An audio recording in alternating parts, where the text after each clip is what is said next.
અને એની તક જે ઝડપી છે, ખરેખર આ પરિવારને લાખ લાખ ધન્યવાદ આપવા ઘટે.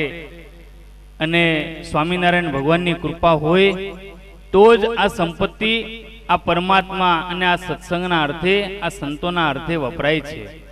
સ્વામિનારાયણ ભગવાનની બહુ કૃપા. ભક્તો, આજે પણ પરમ પૂજ્ય ખંભાત મંદિરના કોઠારી સ્વામી પૂજ્યપાદ ગોવિંદ સ્વામી અહીંયા જ્યારે પધાર્યા છે ત્યારે આપણે એમનું પૂજન અહીંયાથી ધનેશભાઈ સ્ટેજ ઉપર આવશે અને પૂજ્ય ગોવિંદ સ્વામી અને નાના સ્વામી હરિચરણ સ્વામી બંનેનું પુષ્પમાળાથી પૂજન કરશે. ભક્તો, સાથે સાથે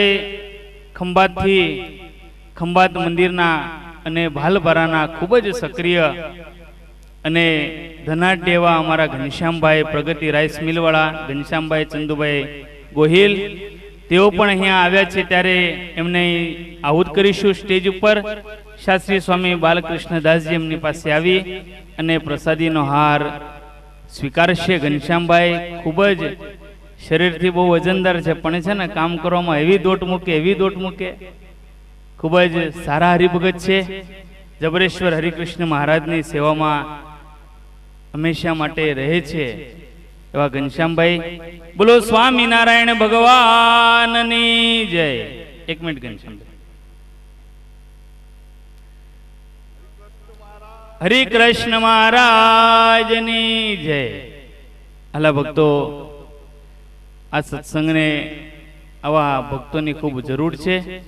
આજે ત્રીજા દિવસે પણ આપણે જ્યારે ભગવાનની પરાવાણીનું શ્રવણ આપણા ગુરુજીના મુખેથી કરી રહ્યા છીએ ત્યારે વારે વારે કહું છું કે આપણા બહુ મોટા ભાગ્ય છે.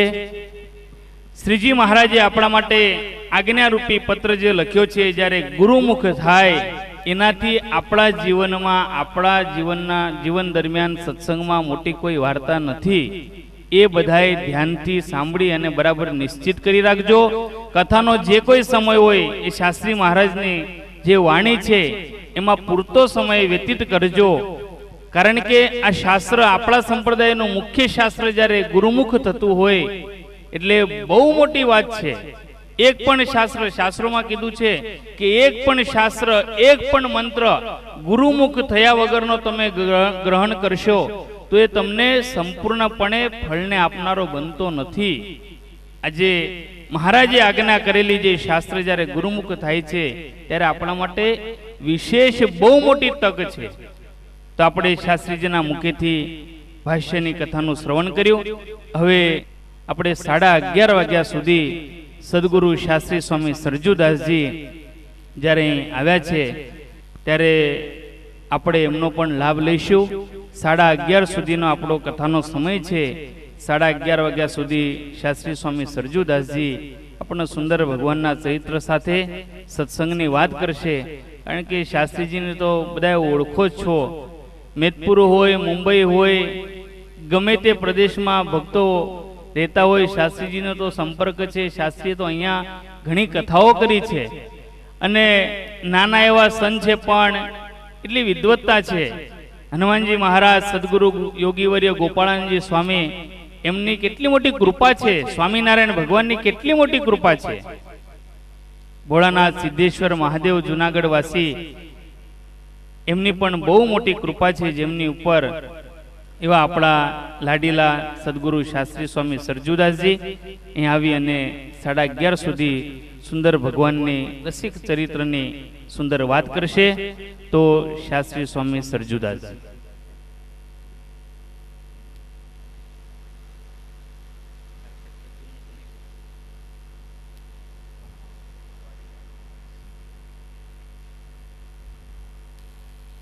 વર્ણિવેશ રમણીય દર્શનમ મંદહાસ રુચિરાનનાંબુજમ પૂજિતમ સુરનરોત્તમૈર્મુદા ધર્મનંદનમહમ વિચિંતયે.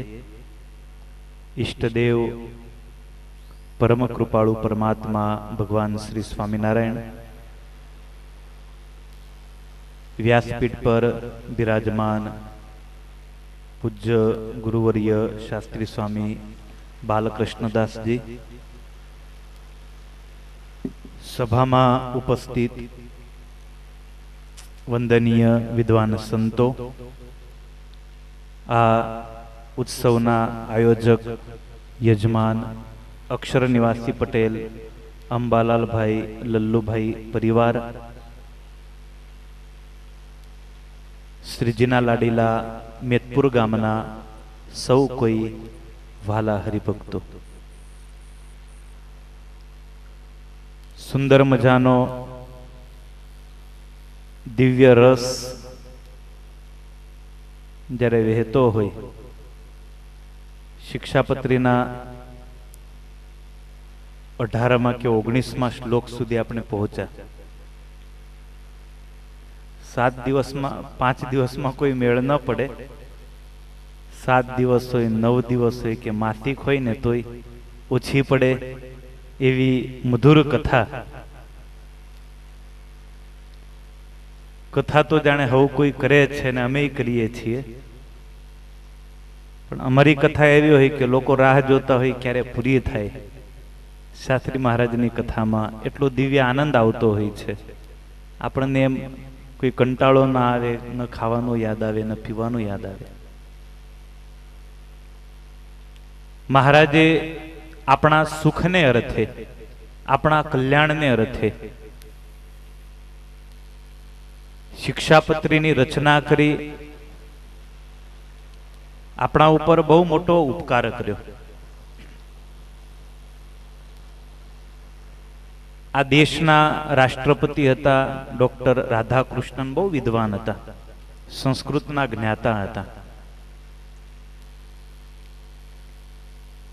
ડોક્ટર રાધાકૃષ્ણનનું જીવન ચરિત્ર એકવાર પેપરમાં આવેલું. એમાં એમનો પુસ્તક પ્રત્યેનો પ્રેમ એમણે વ્યક્ત કરતા લખેલું કે ઘણા બધા પુસ્તકો મેં વાંચ્યા, હિન્દુસ્તાનમાં ઘણા પુસ્તકો વાંચ્યા, સૌથી વધુ પ્રભાવિત થયા છે વચનામૃતથી, અને બીજા નંબરે ભગવદ્ ગીતા, ત્રીજા નંબરે તુલસીનું રામચરિત માનસ, અને ચોથા નંબરે શિક્ષાપત્રી. આપણા માટે બહુ ગૌરવની વાત કહેવાય કે આ દેશનો રાષ્ટ્રપતિ રોજ વચનામૃતનો પાઠ કરતો હોય. આ કોઈ નાની સૂની જેવી તેવી બાબત નથી. આપણે વાંચીએ, આપણે એના છીએ, એની વાણીનો આપણે લાભ લઈએ, સમજી શકાય. પણ જેને સ્વામિનારાયણ જોડે કોઈ સંબંધ નથી, એ માણસ રોજ વચનામૃતનો જ્યારે પાઠ કરતો હોય, રોજ વચનામૃતનું વાંચન કરતો હોય, એ ખરેખર આપણા ગૌરવની વાત છે. શિક્ષાપત્રી પ્રત્યે પણ એમણે એવો જ અહોભાવ વ્યક્ત કરેલો. સરદાર વલ્લભભાઈ પટેલ પણ રોજ શિક્ષાપત્રીનું વાંચન કરતા. 4 જ અક્ષરોની છે, શિક્ષિકા છે, ક્ષામ્યકા છે, ત્રિવિધ તાપને હરનારી છે, પતિત પાવની છે.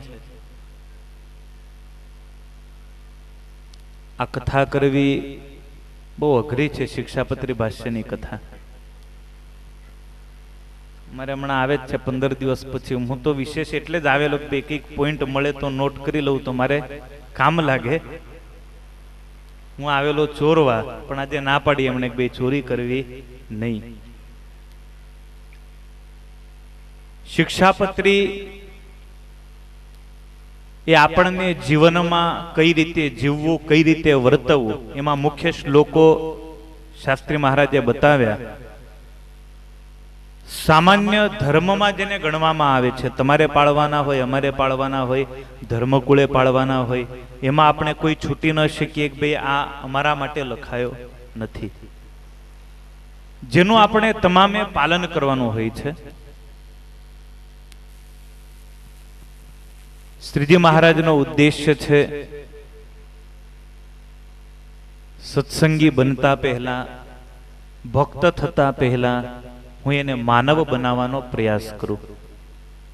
એક માનવ બનાવવાનો એક શુભ મહારાજે પ્રયાસ કર્યો. માનવ કોને કહેવાય? જેનામાં હિંસા ન હોય, જે દારૂ ન પીતો હોય, જે ચોરી ન કરતો હોય, જે ગાળો ન બોલતો હોય, મિથ્યા કલંક ન મૂકતો હોય. આ બધા આપણા સામાન્ય ધર્મો છે, માનવતાના લક્ષણો છે. મિથ્યા કલંક મૂકતો હોય, ચોરીઓ કરતો હોય, દારૂ પીતો હોય, માંસ ખાતો હોય, વ્યસની હોય, નિંદક હોય દેવોનો એને માનવ કહેવામાં આવ્યો નથી. એક આપણા કલ્યાણને અર્થે જ્યારે આવું દિવ્ય શાસ્ત્ર મહારાજે આપણને આપ્યું, એક જ સાર લેવાનો છે. મહારાજે જે કંઈ કર્યું છે આપણી દયાને માટે, આપણા ઉપર કરુણા કરી અને મહારાજે આવા સુંદર ગ્રંથો આપણને આપ્યા. એ સમયના સંતોને ભક્તોને કદાચ જરૂર નહીં હોય, પણ પછીની પેઢીને શું એવો એક દુરંદેશી વિચાર લક્ષ્યમાં રાખી અને મહારાજે શિક્ષાપત્રીનું લેખન કર્યું.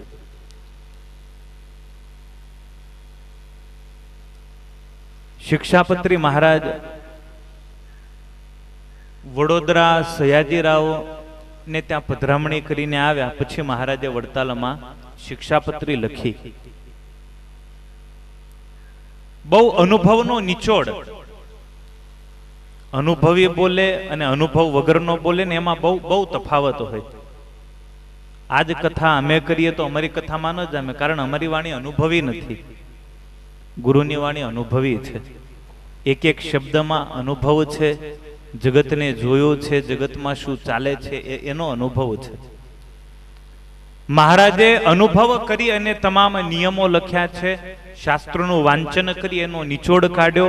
અને એવો નિચોડ જ્યારે કોઈ અનુભવીના મુખે આપણે સાંભળીએ ત્યારે ખરેખર એમાંથી અનુકરણ કરવું અને જીવનમાં ઉતારવા જેવી ઘણી બધી બાબતો આપણને એમાંથી જાણવા મળે.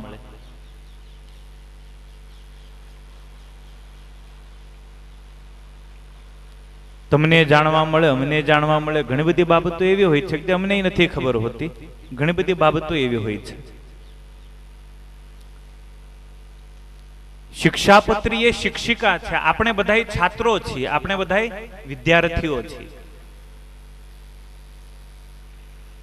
હમણાં અમારી શિબિરમાં શાસ્ત્રી સ્વામી હરિકેશવદાસજી પધારેલા ગાંધીનગરથી. મને બહુ સરસ વાત કરી. આપણે કેવા છીએ? BSF છીએ આપણે, બોર્ડર સિક્યુરિટી ફોર્સના આપણે સંતો વિશે એમણે એવું કહેલું કે સંતો એ BSF ના જવાનો છે. BSF ને જેટલી તાલીમ વધુ હોય, BSF જેટલો વધુ ટ્રેન થયેલો હોય, એટલો જ એ દેશનું અને પ્રજાનું રક્ષણ કરી શકે. એ રીતે સાધુ જેટલો ટ્રેન હોય, સાધુ જેટલો હોશિયાર હોય, સાધુ જેટલો સંગઠિત હોય, સાધુ જેટલો વ્યવસ્થિત હોય, એટલો જ એ સંપ્રદાયનું રક્ષણ કરી શકે. આવી એક એમણે વાત રજૂ કરી હતી.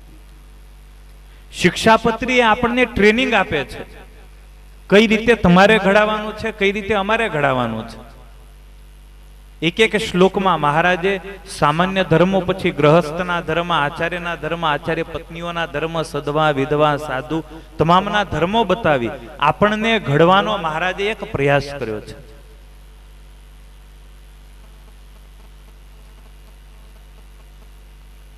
આજની આ દિવ્ય કથામાં એક વાત બહુ સરસ આવી હતી. મેં તો ઘણા બધા પોઈન્ટ લખ્યા છે, કામ આવે એવા પોઈન્ટ છે. એમાં એક વાત બહુ સરસ મજાની શાસ્ત્રી મહારાજે કરી. હરિસ્મૃતિ વિપત્તિઓને દૂર કરે. હરિસ્મૃતિ વિપત્તિઓને દૂર કરે. આમાંથી લગભગ કોઈ નોટે નથી લાવ્યું, કોઈ કાગળે નથી લાવ્યું, કોઈ પેને નથી લાવ્યું. યુવાનો છે, માતાઓ છે, જેને લખતા આવડે છે, લાયા છે. કઈ નોટો? આનંદ સ્વામી કે છે નોટો ગુજવામાં. એ નોટો નહીં, નોટબુક. કારણ આ કથા અતિ દિવ્ય કથા છે. આ વારે ઘડી આ કથા નહીં મળે તમને. આ કથા પૂરી થાય ને પછી વડતાલ જશો ને ઉતારે કે રૂમે, ગુરુ અમને શિક્ષાપત્રી ભાષ્યની કથા કોને, તો ત્યાં નહીં મળે તમને. જ્યારે આવો દિવ્ય લાભ મળતો હોય ત્યારે અમુક પોઈન્ટ આપણે આપણા જીવનમાં ઉતારી લઈએ, એને વાગોળ્યા કરીએ. લખે, ઉતારે, વાગોળે ને એ જ સાચો વિદ્યાર્થી ને એ જ સાચો છાત્ર. બાકી કે એમને આપણે કઈ બધું યાદ નથી રાખતા. જો બધું યાદ રહી જતું હોય તો કથાઓની જરૂર જ ન હોત. આપણે બધું યાદ રાખતા નથી, વાગોળવું પડે છે. ગરડા પ્રથમના 8મા વચનામૃતમાં મહારાજે વાત કરી કે તમામ ભક્તોએ પોતપોતાના અંગ તપાસવા અને પોતપોતાના અંગ કહેવા. શા માટે? મહારાજે એમાં પોતાના અંગની બહુ સરસ વાત કરી છે કે અમે અમારા અંગ વિશે વાત કરીએ છીએ. અમારું અંગ કયું છે? મહારાજે પોતાના અંગ વિશે વાત કરી કે નરનારાયણ દેવની કૃપાને કારણે અમને આ દેહમાં અહમ બુદ્ધિ નથી. અમને આ દેહમાં અહમ બુદ્ધિ નથી. હું આત્મા છું, હું શરીરથી અલગ છું. એ રીતે અમે હૃદયમાં ધારીએ છીએ. પરિણામ શું આવે છે? સમજવાનું શું છે જગતમાં? આટલી જ વાત આપણને સમજાઈ જાય. હું આત્મા છું અને શરીરથી અલગ છું, તો બધાય ડખા, બધાય ઝઘડા આપણા ત્યાં પૂર્ણ થઈ જતા હોય છે. કોઈ ઝઘડો આપણા જીવનમાં રહેતો જ નથી. શરીરની અંદર શરીર ભાવ છે એટલે આપણને મનમાં દુઃખ થાય. અહીંયા આવીએ ને કોઈ ન બોલાવે તો આપણને મનમાં દુઃખ થાય. આપણને કોઈ ગાળ દે તો આપણને મનમાં દુઃખ થાય. મહારાજ કે અમે એવું માનીએ છીએ, અમે આત્મા છીએ, અમે શરીરથી અલગ છીએ. કદાચ દુનિયા આખી અમને માને કે અમારી પૂજા કરે તો અમને અભિમાન નહીં આવે, અને કદાચ કોઈ અમને નહીં માને, જગત અમારું અપમાન કરશે તો અમને ક્યારેય દુઃખ નહીં થાય. એવી મહારાજે એમાં વાત કરી. મહારાજ કે આ અમારા અંગ વિશે અમે તમને વાત કરી. સંતો તમે પોતપોતાના અંગ બતાવો, એવી મહારાજે એમાં વાત કરી છે. બીજી એક વાત મહારાજે એમાં બહુ સરસ કરી. શિક્ષાપત્રી હૃદયમાં ક્યારે બેસે? અંદર એટલું બધું આપણે ભરેલું છે, એટલું બધું ભરેલું છે, જ્યાં સુધી એનો નિકાલ ન થાય ને ત્યાં સુધી શિક્ષાપત્રી બેસશે નહીં. અંતઃકરણ શુદ્ધ થવું જરૂરી છે. અંતઃકરણને શુદ્ધ કરવાનો ઉપાય પણ મહારાજે પ્રથમના 8માં બતાવ્યો કે સત્પુરુષના સંગે કરી અને અંતઃકરણની શુદ્ધિ થાય છે. સંતના સમાગમે કરી, સાધુ પુરુષના સંગે કરી અને અંતઃકરણની આગળ આવશે સત્સંગની વાત. એમાં બહુ વિસ્તારથી સત્સંગ કોને કહેવામાં આવે, સત્સંગ કર્યો કોને કહેવાય. મહારાજે રોજ કહ્યું કે ભાઈ રોજ સત્સંગ કરવો. 1 મિનિટ નહીં, 2 મિનિટ ટાઈમ મળે તો 2 મિનિટ પણ સત્સંગ કરવો. એ સત્સંગ કયો આગળ છણાવટ આવશે વિસ્તૃત.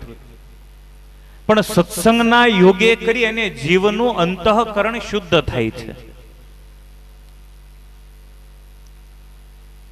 જો કે સમય ઓછો છે પણ એક વાત યાદ આવી તો કહી દઉં. મહાભારતમાં બહુ સરસ મજાની કથા છે. મહાભારતની આજે સરસ વાત કરી કુરુક્ષેત્રના યુદ્ધની. કૌરવ અને પાંડવો જે વંશમાં જન્મ્યા, પિતામહ ભીષ્મના પિતા શાંતનુ મહારાજ. ઇતિહાસ જોઈએ એટલે શાંતનુ મહારાજની બહુ સરસ મજાની કથા આવે છે. હસ્તિનાપુરથી શિકાર કરવા ગયેલા શાંતનુ મહારાજ મત્સ્યગંધાને પરણ્યા, એવી એમાં કથા આવે છે. શાંતનુ મહારાજ એ સમુદ્રનો અવતાર છે, દરિયાનો અવતાર છે. સ્વયં દરિયાનો, સમુદ્રનો અવતાર છે. ગંગા નદી એટલી બધી રૂપાળી છે કે ગંગાનું રૂપ જોઈ, ગંગાની સુંદરતા જોઈ અને સમુદ્ર મોહિત થયો છે. એણે ગંગા પાસે માગણી કરી, ગંગા નદી પાસે સમુદ્રએ કે તું મારી સાથે લગ્ન કર. ત્યારે ગંગા નદીએ ના પાડી. મહાભારતમાં કથા છે. ગંગા નદીએ ના પાડી. સમુદ્રએ મનમાં એવું નક્કી કર્યું કે કોઈ પણ ભોગે, કોઈ પણ હિસાબે મારે ગંગા નદી જોડે લગ્ન કરવા. આ વાતને ઘણો સમય વીત્યો છે. એકવાર બરાબર સાંજનો સમય, એક ભરવાડ ગાયો ચરાવવા માટે આવેલો, એક ગાય એની બીમાર પડી. ભરવાડને અંધારું થવા આવેલું, બીજી ગાયોને લઈ અને એને ઘરે પહોંચવાનું હતું. વનમાં હિંસક પશુનો ભય હતો.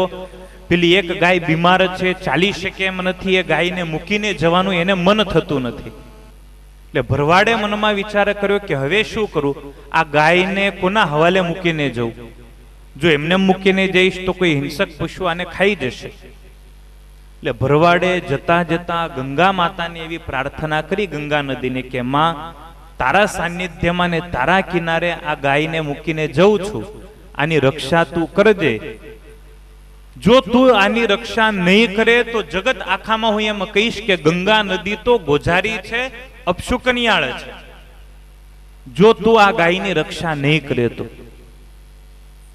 ભરવાડ પોતાની ગાયો લઈ અને નીકળી ગયો. બરાબર રાતના 12 વાગ્યાનો સમય થયો. સમુદ્રને થયું કે આજે બહુ સરસ મજાનો લાગ છે. ગંગાના આશરે એક ગાય પડી છે. સમુદ્રએ વાઘનું રૂપ લીધું છે. સમુદ્રએ વાઘનું રૂપ લઈ અને સમુદ્ર ગંગા નદીના કિનારે આવે. પેલી ગાયને જોઈ એ ગાયને મારવાનો એ પ્રયાસ કરે. જ્યાં એને થપાટ ઉપાડી ત્યાં જ ગંગાના પ્રવાહમાંથી ગંગાજી પ્રગટ થયા. ગંગાજીએ કહ્યું કે વાઘ તું એને મારીશ નહીં, મારા શરણે આવી છે. ત્યારે વાઘ કે મારો ખોરાક છે. ગંગા નદી કે તારે એના બદલામાં તારે મને ખાવી હોય તો ખાઈ જા, પણ ગાયને ન મારીશ એ મારા આશરે છે. ત્યારે વાઘના રૂપમાં રહેલ સમુદ્ર એમ કે નહીં, હું ભૂખ્યો છું એટલે હું તો ગાયને જ ખાઈશ. ત્યારે ગંગા નદીએ કહ્યું કે વાઘ તું કે એ તારી શરત માનવા હું તૈયાર, તું કહીશ એ તારી શરત માનવા હું તૈયાર છું, પણ તું આ ગાયને ન મારીશ. વાઘ કે કબૂલ. ગંગા નદી કે હા કબૂલ, તું કે એ શરત માનીશ. વાઘ કે છે મારી સાથે લગ્ન કરીશ. ગંગા વિચારમાં પડી ગઈ. આ વાઘ છે, હું સ્ત્રી છું, પણ એક ગાયને બચાવવા માટે ગંગાએ બહુ મોટું બલિદાન આપ્યું. ગંગા નદીએ વચન આપ્યું કે જા તારી સાથે હું લગ્ન કરીશ. ગંગા નદી વાઘની જોડે પરણવા માટે તૈયાર થયા. હવે આ દ્રશ્ય પેલી ગાય જોયા કરે છે. ગાય બચારી બિલકુલ નિસહાય છે. વાઘને જોઈને જ એ મોતની નજીક પહોંચી ગઈ છે અને એના મોતિયા મરી ગયા છે. પણ ગાયે જ્યારે જાણ્યું કે મારા કારણે થઈ અને ગંગા માતા વાઘને પરણવા તૈયાર થયા એટલે ગાયનું અંતર ઉકળી ઉઠ્યું. ગાય મરતા મરતા એ વાઘને એવો શાપ આપતી ગઈ કે હે વાઘ, મારા કારણે થઈ અને ગંગા નદી પરણવા તૈયાર થયા, પણ આ અનર્થ હું નહીં થવા દઉં. હું મારો દેહ છોડી દઈશ, પણ મરતા મરતા હું તને શાપ આપું છું, તારો આ જે ચેતનવંતો દેહ છે વાઘનો, એ દેહ છૂટી જાય, તું ઝાડવા રૂપે થા અને 1000 વર્ષ સુધી તું રહીશ. 1000 વર્ષ સુધી તાડ તડકો તું સહન કરીશ. ગાય મૃત્યુ પામી. વાઘ હતો એ વાઘ ગયો. સમુદ્ર આવેલો ગંગાને પરણવાનું એક બાજુ એ રહ્યું, ઝાડવું થઈને ત્યાં ઉભો રહ્યો. ગંગા નદી પોતાના પ્રવાહમાં પાછા જતા રહ્યા. આ વાતને બહુ વર્ષો વીત્યા છે. સત્સંગમાં કેવી શક્તિ છે, સત્પુરુષનો સંગ કરીએ તો કેવી શક્તિ છે, કેવું સામર્થ્ય છે, એને બતાવનારી આ મહાભારતની કથા છે. એકવાર સપ્તર્ષિઓ નીકળેલા. સપ્તર્ષિઓને મનમાં થયું કે તડકો બહુ છે, ક્યાંક બેસી અને ભગવાનની કથા વાર્તા કરીએ. આજે સમુદ્ર વૃક્ષ રૂપે હતો, બહુ સરસ મજાનો ઘટાદાર ઝાડવું એનું હતું, સરસ મજાની છાયા હતી. સપ્તર્ષિઓને થયું કે ઝાડ બહુ સરસ છે, આ ઝાડની નીચે આપણે બેસી અને સત્સંગ કરીએ, કથા વાર્તા કરીએ. એટલે સપ્તર્ષિઓ એ વૃક્ષની નીચે બેસી અને કથા વાર્તા કરે છે. કથા વાર્તાના પરિણામે બહુ એ સપ્તર્ષિઓને હૃદયમાં શાંતિ થઈ. સપ્તર્ષિઓ જવા લાગ્યા. સપ્તર્ષિઓને મનમાં વિચાર થયો કે આપણે સત્સંગ કર્યો, આપણને તો કંઈક જ્ઞાન મળ્યું, પણ જે વૃક્ષે આપણને છાંયડો આપ્યો એને આપણે શું આપ્યું? ચાલો આ વૃક્ષને આપણે કંઈક પુણ્ય આપીએ. એટલે 7 ઘડીનું સત્સંગનું ફળ, એક ઋષિએ 7 ઘડીનું ફળ, બીજાએ 7, એ રીતે 7 ઋષિઓએ 7 ઘડી સત્સંગનું ફળ એ વૃક્ષને આપ્યું કે હે વૃક્ષ, અમે તારી છાયામાં બેસી સત્સંગ કર્યો છે, જ્યાં 7 ઘડીનું ફળ અમે તને અર્પણ કરીએ છીએ. તારો આ દેહ છૂટીને સરસ મજાનો તને માનવનો દેહ મળે એવી અમે ભગવાનને પ્રાર્થના કરીએ છીએ. જ્યાં એ સંતોએ 7 ઘડી સત્સંગનું ફળ મૂક્યું ત્યાં જ એ ઝાડવું અદ્રશ્ય થયું ને સરસ મજાનો નવયુવાન ત્યાં પ્રગટ થયો. નવયુવાને સંતોને વંદન કર્યા. સંતોને પૂછ્યું કે ભાઈ તમારી કૃપાથી મને આ માનવનો દેહ તો મળ્યો, પણ કોઈ મને પૂછે કે તારું નામ શું, તો હું શું નામ કહું? સરસ મજાનું સંતોએ વિચારીને નામ આપ્યું સંત તનુ. તારું શરીર સંતો થકી થયું છે, સંતોના કારણે તને શરીર મળ્યું છે. તનુ કહેતા શરીર, સંત કહેતા સાધુ મહાત્મા. સાધુ મહાત્માઓના આશીર્વાદ થકી, સત્સંગ થકી તને આ શરીર મળ્યું છે. માટે સંત તનુ કહેવાઈશ, શંતનુ કહેવાઈશ, શાંતનુ પણ કહેવાઈશ. હવે હું ક્યાં જઉં? બોલે અહીંથી થોડેક આગળ જઈશ એટલે એક બહુ મોટું શહેર છે. શહેરનો રાજા મરી ગયો છે, એનો કોઈ ઉત્તરાધિકારી નથી. એ ગામમાં આજે એવો નિયમ છે કે નગરનો દ્વાર ખુલે ને પહેલો જે પ્રવેશ કરે એને રાજપદ આપવામાં આવશે. એ શાંતનુ મહારાજ હસ્તિનાપુરના રાજા થયા.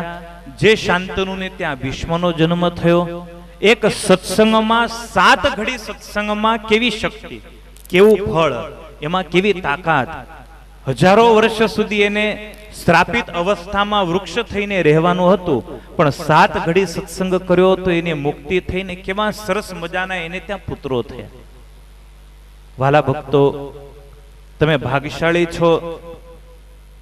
વર્ષોથી તમને સત્સંગ મળતો આવ્યો છે. 60 વર્ષોથી તમે સત્સંગના મીઠા ફળને ચાખી રહ્યા છો.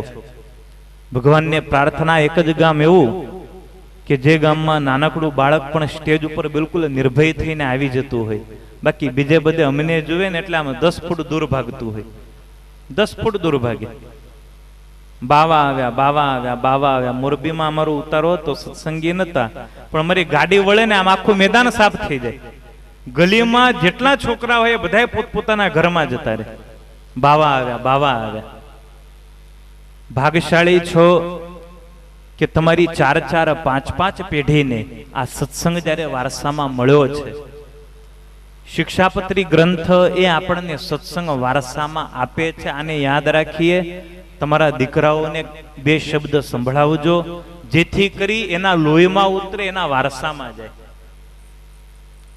દિવ્ય કથા, મધુર કથા જ્યારે આપ સૌ કોઈ સાંભળી રહ્યા છો, અક્ષર નિવાસી પૂજ્ય ગુરુ મહારાજ, વક્તા સ્થાને બિરાજમાન પૂજ્ય શાસ્ત્રી મહારાજ, આયોજક એવા સદગુરુ ગોવિંદ પ્રસાદ દાસજી સ્વામી, આ તમામ સંતોના પાવન ચરણોમાં વંદના. યજમાન એવા અક્ષર નિવાસી પટેલ અંબાલાલ લલ્લુભાઈ પરિવાર, કોઈ ન કરે એવું કામ કર્યું. શાસ્ત્રી મહારાજને વક્તા પદે બેસાડવા એ લોઢાના ચણા ચાવવાનું કામ હતું, પણ આપ લોકોએ પાર પાડ્યો. આપને લાખો લાખો ધન્યવાદ. ઘણા બધા યુવાનોનો પણ ફોન આવેલો કે સ્વામી અમે તો જવાના આ વખતે મેદપુર. મેં કીધું કેમ? તો કે આ વખતે ગુરુ ખુદ બેસવાના છે અને બહુ મોટો લાવો, બહુ ઘણા વર્ષો પછી જ્યારે લાભ મળ્યો છે ત્યારે લાભ લેજો. ન આવ્યા હોય એને બોલાવજો. ઘરે રહી ગયા હોય તો ફોન કરીને બોલાવી લેજો કે આવી જજો. 2 દિવસ છે હજુ આપણી પાસે. મેં 2 વર્ષ પહેલા બહુ સરસ વાત કરી હતી કે અખાત્રીજનો દિવસ એટલે તમારા ગામવાળાએ એવું જ માનવું જોઈએ કે આ અમારો બર્થડે છે, જન્મ દિવસ છે. તમારે તમારો જન્મ દિવસ આડો અવળો ક્યારેય ઉજવવો નહીં. અખાત્રીજ એ જ મેદપુર ગામવાળાનો જન્મ દિવસ. એ દિવસે તમામે એક નિયમ લેવો જોઈએ કે અમે ગમે ત્યાં હોઈએ વિશ્વના ખૂણામાં, પણ અમારે અખાત્રીજના દિવસે મેદપુર ગામમાં જવું. ગુરુની સ્મૃતિ તાજી થાય, આ સંતોના આશીર્વાદ મળે અને તમારા ગામના તમામ ઉત્સવો જ્યારે અખાત્રીજની સાથે જોડાયેલા હોય તો સત્સંગના ભેડામાં આપણે 1 વર્ષ નહીં આવી એટલે બીજા વર્ષ આળસી જઈશું, પછી આપણે પ્રકૃતિ થઈ જશે. આપણે ગામથી તો દૂર જઈશું જ, પણ સત્સંગથી, આપણે ગુરુ પરંપરાથી આપણે દૂર જતા જઈશું. એ પરંપરાને કાયમ રાખવી હોય, તમે સુખી છો એનું કારણ તમને સૌ કોઈને ખ્યાલ છે. પૂજ્ય શાસ્ત્રી મહારાજના આશીર્વાદ, ગુરુ મહારાજના આશીર્વાદ એના યોગ્ય કરી જ્યારે તમે સુખી છો ત્યારે તમારું કર્તવ્ય છે અખાત્રીજના દિવસે ગામમાં આવીને ગુરુ ઋણમાંથી તમારે મુક્ત થવું. ગુરુ પૂનમના દિવસે અવાય કે ન અવાય, તમારા માટે મહત્વનો દિવસ ગુરુ પૂનમનો દિવસ જે ગણો તે અખાત્રીજનો દિવસ હોય છે. એટલે તમામ ભક્તોએ ન આવ્યા હોય તો ફોન કરીને બોલાવી લેવા કે ભાઈ આવો ગામમાં ઉત્સવ છે, પ્રતિષ્ઠા છે, પાટોત્સવ છે અને ગુરુ મહારાજ પોતે જ કથા કરી રહ્યા છે. તો તમામ ભક્તો આ કથાનો લાભ લેજો. તમામ ભક્તોને વરતાલ વિહારી લક્ષ્મીનારાયણ દેવ હરિકૃષ્ણ મહારાજ ખૂબ સુખિયા કરે એવી પ્રભુના ચરણોમાં પ્રાર્થના કરી પુનઃ યજમાન પરિવારમાં ઉત્સાહી એવા કીર્તિભાઈ, ધર્મેન્દ્રભાઈ, વિપુલભાઈ, ધનેશ તમામને બિરદાવી હૃદયની શુભકામનાઓ આપી મારા વક્તવ્યને વિરમું છું.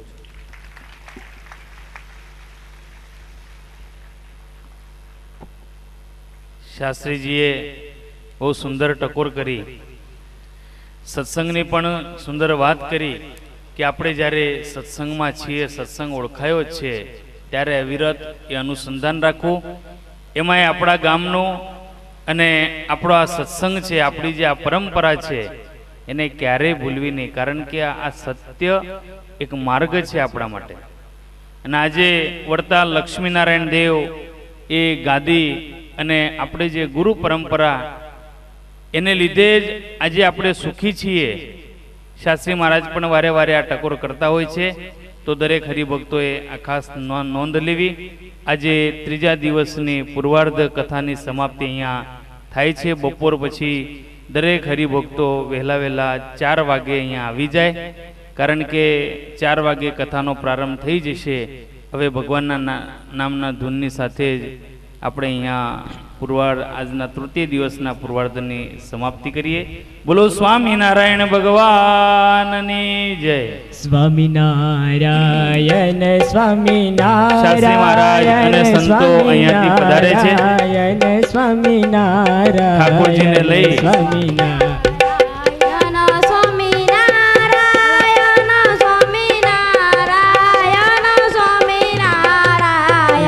સ્વામિનારાયણ સ્વામિનારાયણ સ્વામિનારાયણ સ્વામિનારાયણ સ્વામિનારાયણ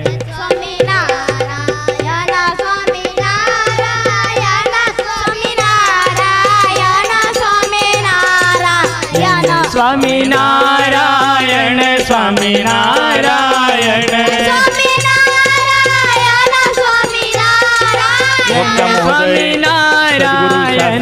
બાલકૃષ્ણદાસજી, ખંભાત મંદિરના કોઠારી સ્વામી ગોવિંદ સ્વામી, સરજુ શાસ્ત્રી સ્વામિનારાયણ મંદિરમાં વિદાય લઈ રહ્યા છે. ઉભા થઈ આપણે અભિવાદન.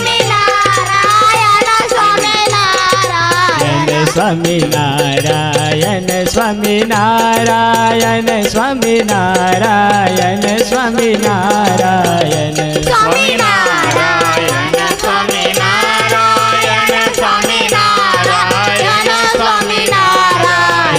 સ્વામિનારાયણ સ્વામિનારાયણ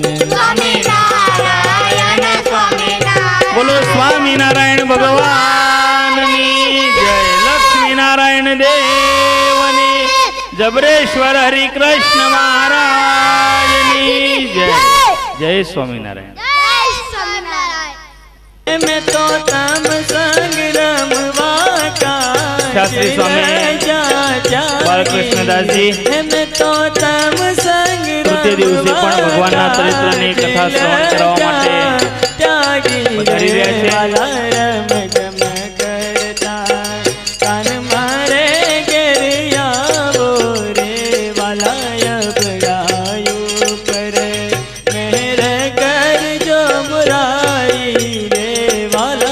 પ્રભુ વંદના કરી, શાસ્ત્ર વંદના કરી, સદગુરુ વક્તા મહોદય શ્રી શાસ્ત્રી સ્વામી બાલકૃષ્ણદાસજી વ્યાસાસને આરૂઢ થઈ રહ્યા છે. બોલો હરિકૃષ્ણ મહારાજની જય.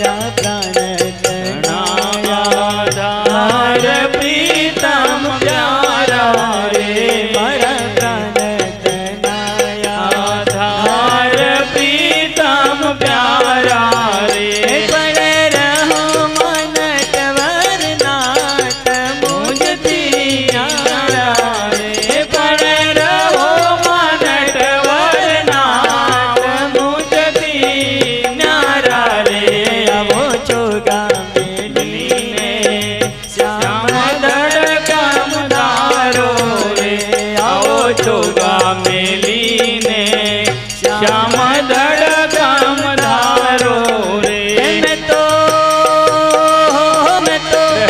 मैं तो भूल रे समारी से श्याम सुधारो मैं तो फुलड़े समारी से जय श्याम सुधारो रे वाला रम जम करता कान मारे घेर आओ रे वाला रम जम करता कान मारे घेर आओ रे वाला नैना तनु पर नाथ मुझने आपो रे वाला नैना तणु फળ નાથ મુજને આપો રે मुक्तानंद कहे महाराज દુકડા આપો રે मुक्तानंद कहे હે મહારાજ દુકડા આપો રે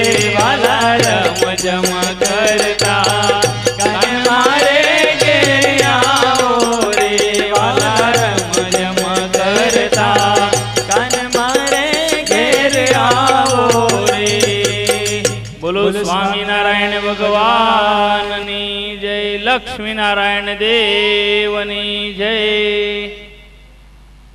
પહેલા ભક્તો ત્રીજા દિવસે પણ આપણે સતત સદગુરુ શાસ્ત્રી સ્વામી બાલકૃષ્ણદાસજી એમના મુખેથી શિક્ષાપત્રી ભાષ્ય નું સુંદર વિવેચન વિશેષ શ્રવણ કરવાનું છે. સમય ઓછો છે, શ્લોકો ઘણા બધા છે. આજે શાસ્ત્રી મહારાજ કહેતા હતા કે એક શ્લોક એવો છે ને છોડવાનું મન નહીં થતું અને બધું છોડવું પડશે ને પૂરું કરવું પડશે કે છે. એક શ્લોકની પાછળ શાસ્ત્રી મહારાજ કે 8, 10, 30 પાના છે ભાષ્યના. વિચાર કરો. છતાં આપણા ગુરુજી છે, આપણે જે ઉપદેશ આપે, મહારાજની વાણી છે, મહારાજની વાણીને તો વર્ષો વર્ષ સુધી ગાયા કરીએ તો પણ એનો પાર આવ્યો નથી. શિક્ષાપત્રી ભાષ્યની અંદર મહારાજે આજ્ઞાઓ કરી છે એને બને તેટલી વધારે આપણે હૃદયમાં સંગ્રહિત કરીશું. શાસ્ત્રી સ્વામી બાલકૃષ્ણદાસજી એમના મુખેથી સાંભળી તો જ્યારે કથાનો સમય થયો છે, પૂજ્યપાદ શાસ્ત્રી મહારાજ વ્યાસાસને આરૂઢ થયા છે, તો શાસ્ત્રના પૂજન માટે, વક્તાશ્રીના પૂજન માટે પરમ ભગવદીય ભોગીભાઈ સ્ટેજ ઉપર આવશે. પૂજન માટે ભોગીલાલ મફતભાઈ, ફૂલચંદભાઈ અને શાંતિભાઈ, પરસોત્તમભાઈ, આ ત્રણેય ભક્તો પૂજન માટે સ્ટેજ ઉપર જલ્દીથી આવશે. શાંતિભાઈ, પરસોત્તમભાઈ અને સાથે યજમાન પરિવાર વતી ધનેશભાઈ સાથે જોડાશે.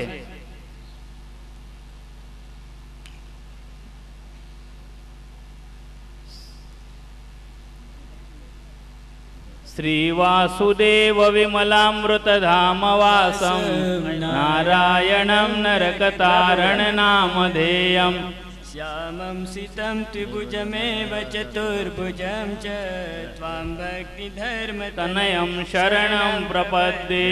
બોલો સ્વામિનારાયણ ભગવાનની જય. હરિ કૃષ્ણ મહારાજની જય. ઋષિકુમાર શાસ્ત્રનું પૂજન વક્તા મહોદય શ્રી આપણા ગુરુજી એમનું પૂજન, અને હવે આપણે વધારે સમય નહીં લઈએ. શાસ્ત્રી મહારાજ સુંદર રીતે શિક્ષાપત્રી ભાષ્યની ઉપર શ્રીજી મહારાજે પોતાના સંકલ્પ પ્રમાણે સતાનંદ સ્વામીની પાસે જે ભાષ્ય રચાવ્યું એને વિશેષ મહારાજની જે આજ્ઞાઓ છે કે એક એક જીવનની અંદર ઉતારવા જેવી છે. મહારાજે તમામ આજ્ઞાઓ છે, બધી આજ્ઞાઓને તમામ શાસ્ત્રોના સારના રૂપમાં આપણે અહીંયા આપી છે. એ ખરેખર અદ્વિતીય છે. સ્વામિનારાયણ ભગવાને મનુષ્ય દેહ ધારણ કરી અને તમામ જે આજ્ઞાઓ કરી છે, આજ્ઞાઓને વર્તી અને વાંચી સમજીને મહારાજે આપણા માટે આ શિક્ષારૂપી શિક્ષાપત્રી રૂપી જે ગ્રંથ છે, શાસ્ત્ર છે, પત્ર છે, આપણને આપ્યો છે. એને આપણે વિશેષ પૂજ્ય આપણા ગુરુના મુખેથી શ્રવણ કરીશું. તો 2 મિનિટ ભગવાનના નામની ધૂન કરી અને પછી આપણે કથાનો પ્રારંભ કરીશું. શાસ્ત્રી મહારાજ કથાનો પ્રારંભ કરશે. તો નારાયણ ચરણ સ્વામી 2 મિનિટ ભગવાનના નામની ધૂન કરાવે. સ્વામિનારાયણ સ્વામિનારાયણ